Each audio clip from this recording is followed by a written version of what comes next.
Welcome to the Slop Temple. We pray this video helps. You start by choosing the physical base, a single notebook or a ring binder. Pick paper weight that survives daily use.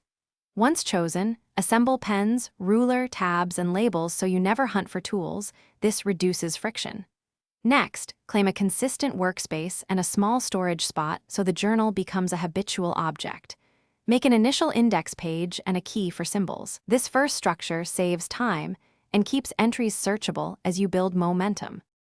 You now build the journal's spine: index, future log, monthly and weekly logs, and daily entries. Start by sketching templates, task boxes, note areas, habit rows, so each page serves a clear purpose. Templates speed up writing. Then allocate collection pages for projects and label them in the index so you can flip instantly.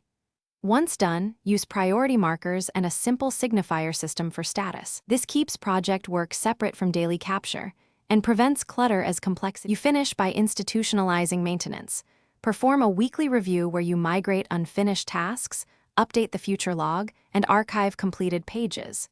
Then label or bind finished notebooks and scan important pages to cloud storage for redundancy.